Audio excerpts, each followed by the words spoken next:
Welcome to the Biz Coach Show. In every episode, we share information and advice for small business owners, small business leaders, startups, and entrepreneurs preparing to launch their business.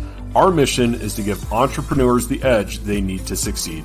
If you're in need of business coaching, head over to mybizcoaches.co and book your free coaching consultation today. Your host is Eric Whitmore, owner of My Biz Coaches. Eric is a business coach, serial entrepreneur, author, and speaker. Eric is passionate about sharing his knowledge and insights with small business owners so they can transform their businesses and achieve peak success. Well, Eric, it is great to be with you today, and we're always playing around with different ways to make the show, fun, exciting, kind of change things up, and we've been playing around with the unscripted format, and today we're using a new format, which is the quick cast. So for those that are followers of the show, or maybe you've checked out a few of our other episodes, we generally do kind of a long format episode.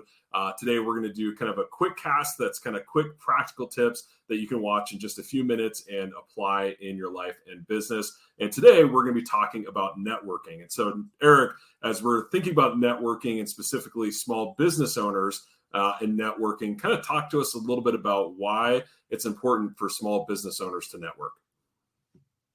So, first of all, I got to go with thank you for allowing me to be the producer today, David. This has been fun. Absolutely, man. You're doing great so far. You're doing awesome. Only had to re-record this twice now. Anyway, so it's there's it's funny, as I was going through a training earlier this morning, and in the process of going through the training, the person, they work with coaches specifically, and I thought what was interesting was some of the takeaways that I gained through that it was a webinar, and they were talking about how the easiest way to get your coaching business off the ground is to leverage networking. And the primary reason for it was the fact that it's easy to develop those relationships quicker. You're face-to-face, generally speaking, we're usually relatively comfortable in that space. Probably likely depends on your age. I know we talked about that many times before, but if you're over a certain age and most of your experience has been face-to-face interaction, networking, predominantly face-to-face networking, probably one of the easiest ways for you to adapt and improve on your ability to engage with a group of clients trying to provide your services, right? Introduce and share what you do as a business. And as a coach, more specifically, right? Even more so, because it's about engaging people on a human level and connecting with them so that you can, get the space, the opportunity to and share and show them, what you can do, talk about what you do. But anyway, when it comes to networking, one of the biggest opportunities I really think is important is to understand there's multiple purposes in networking. And when you're talking about the first primary one is the business growth, right? I'm trying to build my business. I'm trying to get in front of more people. It's that this might be a topic for another conversation at some point. But when you talk about business growth and trying to grow your business, my philosophy is I want to do it as quickly as possible. Yeah. So, and it literally relates to a quote that I did the other day, which is fail forward faster, right? I can't remember. I think it was Tom Watson that talked about it at IBM, but it was, if you want to increase your success rate, fail forward faster. And networking can allow you to do that. I mean, I remember when I was really trying to dial in my elevator pitch, even for the coaching business that I started 4 years ago, it was, if I did, I committed to doing 50 networking events in a quarter. And, a lot of people, when I tell that story today, they're like, what? And I'm like, yeah, it was a lot of getting out there and getting in front of people. Yep. But it was fail forward faster, within, I would say, the first 15 or 20 networking sessions that I went to, I really dialed in my elevator pitch, and that helped me really get comfortable with what I wanted to share with people. And then as I dialed it in and refined it, I got more specific about what I was looking to do. But that's really important. What that getting the elevator pitch down, getting clear on what your message is very important, because when you're networking, you have that 10 to 30-second opportunity to really kind of engage people and get them to want to hear you. And what you have to do in that point is provide something of value to that individual in that short span of time. So, you talk about business growth. If I'm going to grow my business through networking, one of the things I have to be able to do very effectively is get out there. This is what I do. This is who I do it for. And here's the results you can expect to get from working with me. And so that whole, my point to all of this is, if you're going to grow your business, one of the most important things you need to do, if you're going to use networking as a way to do that, you've got to get that dialed in. You have to have your elevator pitch down, which is literally a 10-second pitch, and then be able to expound on and go to a 30 to 60-second commercial that shares who you are, who you work with, what you do for those individuals, and more specifically, what they can expect to get from working with you. When you do that, you are able to, like I said, really kind of engage people quickly.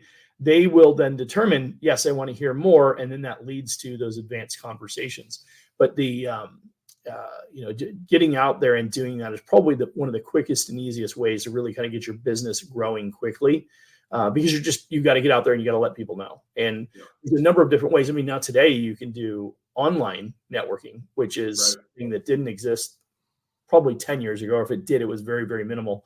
Now it's really socially acceptable, but I do a combination of both even today. I still do the physical networking, but I also do the online networking groups. And in every scenario, it's the same thing, right? I've got to be able to get my elevator pitch. I got to be able to get my commercial down. I got to be able to convey to people what it is I do and the value they would have from engaging with me, so that I can help people determine whether or not they want to work with me, so that I can keep moving forward in that networking process. Now that's the messaging side of it. That's me, getting my services in front of people. But there's another part of, business growth, which is building the relationships with people. They could be referral partners and things like that, which we'll talk more about. But it can't be a one-sided thing, which I think that's, unfortunately, people think of it. I'm going to do networking to grow my business, and I'm going to go spew my message out there to everybody. And that's all I do, is just go spew on everybody and, throw out my messaging. And that's a component of it. And you have to be good at it. You have to be tactful at it. But there's more to it than just that to be effective at networking. Yeah.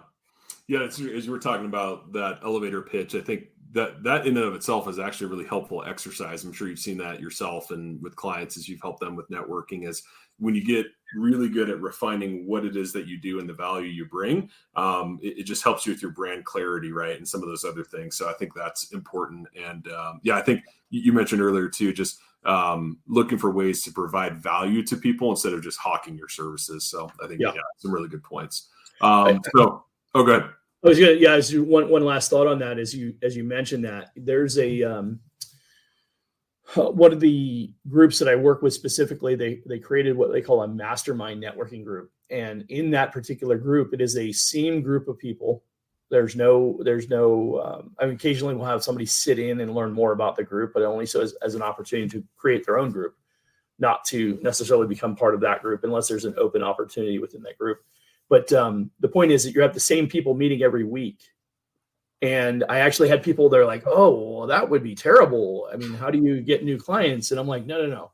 What you're doing is you're training the group to become the extension of who you are and to learn more about what you do. And the way that you do that, going back to your point, David, the way you do that is every week you have a new give. New perspective of information that's relevant to what you do. It could be some statistics, which is typically where I kind of lean to, but it could be tips and tricks. It could be suggestions and opportunities for, to network in other spaces or whatever. But every week you're bringing a new give before you do the ask. So you're providing something of value, information of some sort, in trade for the ask that is relevant to the give, right? So for instance, I'll say, hey, did you know that 80% of small business owners typically never sell their business? It actually shuts down without having an actual exit, right? An actual sale to windfall sale to take place. And what I'm doing is I'm building a strategy to help those individuals. So if I can engage with them, I can help them prepare to sell their business in advance. And so then my ask would be, so who in the room knows somebody that might be at that point where they're considering potentially selling, not maybe right now, but ideally in the next couple of years, so that we have the opportunity to really do what needs to be done to prepare the business accordingly. And then literally you go around the room and everybody in the room then shares if they have an offer, if they have a potential lead. And often I'll walk out of that room between 3 and 5 leads a week from that session. Wow. Yeah. So very intentional in that strategy. And it's kind of, I would say it's networking on steroids, because it's really kind of combining a number of the different values of what network can bring to you when it's done effectively. Yeah. Awesome. Well, it's good. Kind of first of 3, right? So first is, kind of grow your business. What would be another reason why a small business owner should invest time in networking? Well, next biggest one, and I would say, ironically, I learned more about the coaching business from networking. During all my, in my networking sessions, I learned more about the coaching business, which ironically, in my particular case, which is a whole long story that we won't get into today, but got me even more passionate about coaching. Yeah. But I learned a ton about what business owners needed.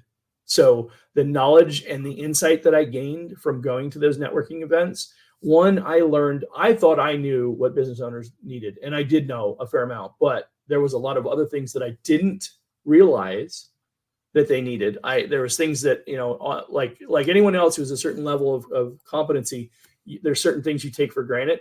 Yeah. And you forget what other people may not know about what you know. You kind of take that for granted. Yep. And I had. And so as I got out and started doing these networking events, I realized there's a lot of people that didn't know about how to effectively use a CRM, how to use an email marketing campaign, how to, it's like, and I just kind of take it for granted. I'm like, just do this and this and this. And they're like, well, hold on. What, where does that come from? What's a CRM? And it's like, oh, well, hold on. I was like, let's back up. But so knowledge. And then another big one is, just gaining knowledge and insight. What's going on in the world around you? What are your peers that you're networking with? What are they struggling with? What is going on in the world for them?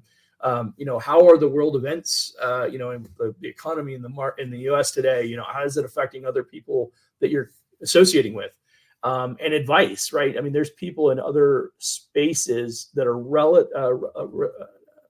not related. They're like close relatives of business coaches, accountants, lawyers, people in the payroll services industry, people in the merchant service.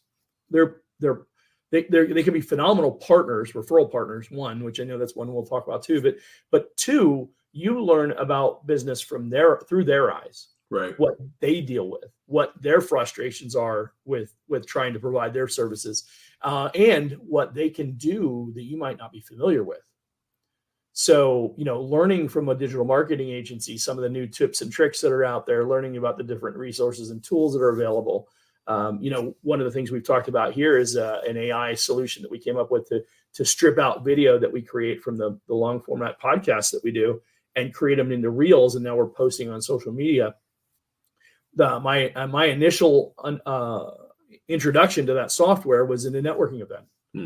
A digital marketing person brought it up to me and said, yeah, there's this different social or different AI software programs. You should try a couple of these out. And my search for that, and I think that's when we came across the one we use today. But, you learn different things from people that are out there. So, and what a great opportunity, right? You're trying to provide guidance, insight, knowledge. The other people are also trying to do that, and you learn about their business. And then that makes you that much more of a value when you're talking to your clients, your potential clients. Yeah. Whether it's an existing or a potential client, you can have a conversation, and in the insight of knowing and learning, what you learn about, other people's businesses and how it relates to your target audience. What you're able to do then is take that information and in your next conversation, that topic comes up and you say, somebody mentioned to me about this. You're not trying to be the master of the information necessarily, right? You're just conveying that you're familiar with a better solution, potentially better solution. Yeah. And you're like, I'd be happy to make that introduction. Right. right? And that makes you a resource, right? So you're gaining insight, you're gaining knowledge from other people, from other spaces, and you're tying it back to how it makes you more valuable to your potential clients, right? Yeah. No, I think that makes a lot of sense to me, right? The more interactions you have, the more information, the more advice, the more knowledge, and other people's experiences, right? You might, completely different industry, but they may talk to you about something that they struggled with, that they overcame. And you're like, I hadn't even thought about that, but that's coming up probably in the next 12 months for me. And now I can learn from that too. So no, that makes a lot of sense. I think that's a great reason to network in and of itself. Absolutely. So cool. Okay. So first one, right? You want to network, grow your business. Second, information, advice, shared experiences. What would be the third reason why a small business owner would want to network? Well, and I kind of alluded to it, but that's building a support system, building a network of individuals who understand your business, maybe not quite as well as you do, but pretty darn well. Because realistically, if you are going to get referrals from somebody, like you and I could refer somebody to one another, because I'm very comfortable with the space that you're in. Yeah, I call you for advice, right? You call me for advice. We go back and forth on what our strengths and opportunities are.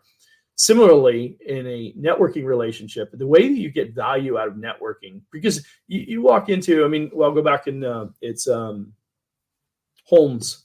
Can't remember his first name. Is it Charles Holmes? Sherlock? What's that? No, it's not Sherlock Holmes.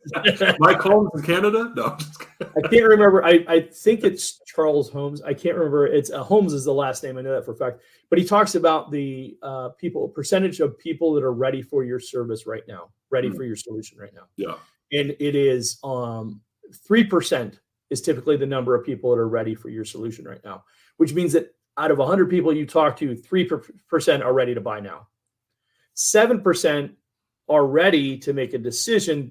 They just don't know enough about you yet, right? And then the next group of, I believe it's 20%, are people that would be interested if they knew about your solution, right? Sure. And so that's a 30%, and you go from 30 to 30. That's a 10x swing, right? Yep. I can increase the number of people I talk to by 10 times, 100, 10x return, right?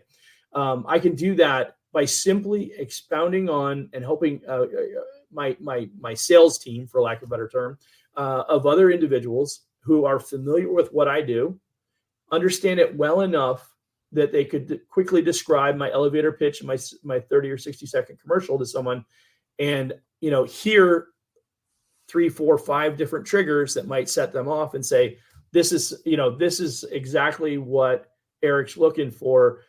This is the type of client that's an ideal client for him. I'm going to make the recommendation and introduction. Yeah.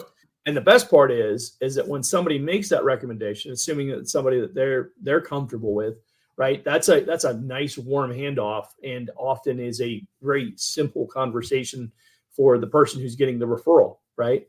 So you actually create a sales team. As a matter of fact, Brandon Barnum wrote the book Raving Referrals, and I remember that he shared in that book that I want to say that the statistic is if you had 6 to 7 powerful referral partners, you'd probably never have to go look for business.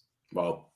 And in his book, what they talk about specifically is they try and help people develop 10 referral partners. Wow.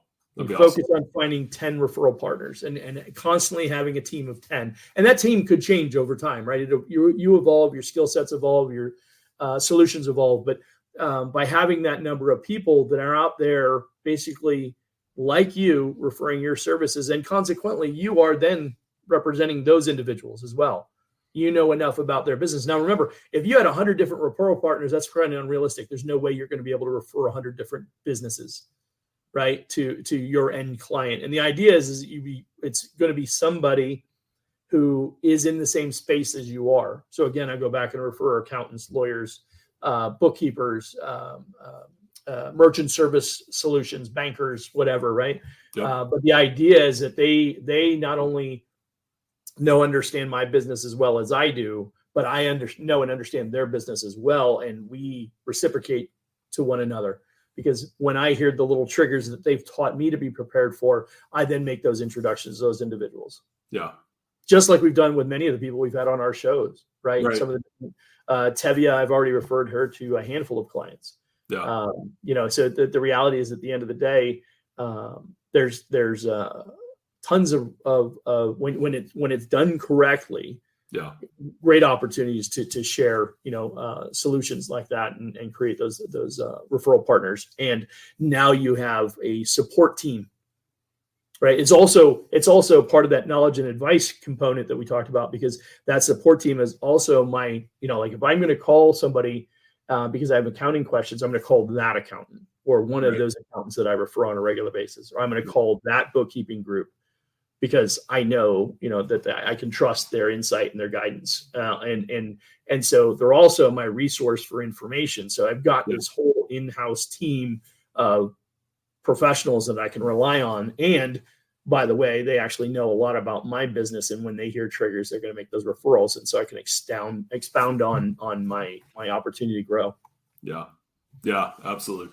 Well, 3 great reasons why. And as we wrap up, Eric, I have to acknowledge networking is not something that I'm real excited about, not my forte, as you all know, but I have to credit you with kind of forcing me to do some networking back when I was living in Phoenix. And there'd be a number of times where, hey, I'm going to this thing this night, you should tag along. And so you definitely nudged me out of my comfort zone on multiple occasions. And there are even a few times where, hey, I need you to sit in for me on this thing, when we were working for the same sales company, and, kind of got me comfortable with it. So if I can just share that, if it's not something that you're comfortable with, if it's not really, you don't get excited about going to a group of strangers and talking about your business, just take those steps, as Eric said, and you'll get more comfortable with it. You'll get better at it.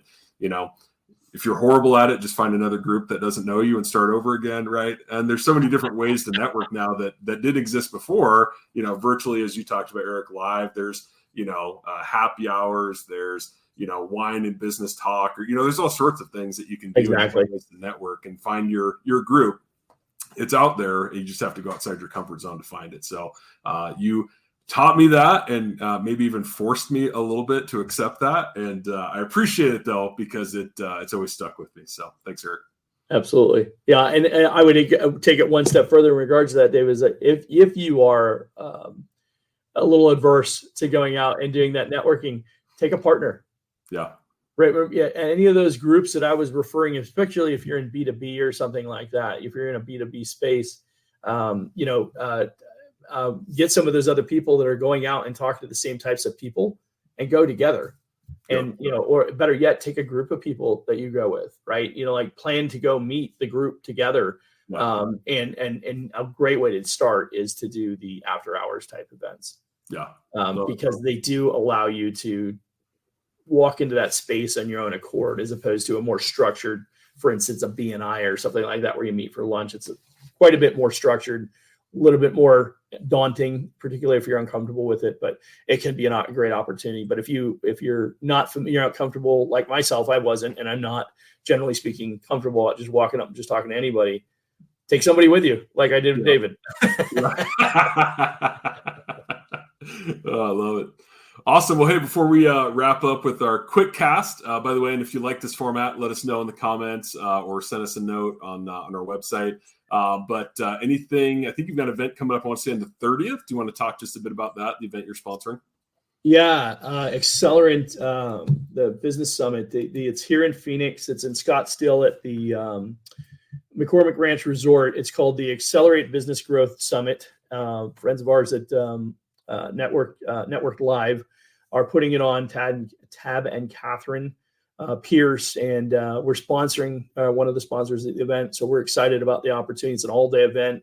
They got like 8 or 9 speakers or something like that. Some really top-notch speakers. Excited to see some of the content and the information that'll be shared. And we're doing a special offer. As a matter of fact, if you go to the site, you can mybizcoaches.co. We need to edit that on the bottom of the page there.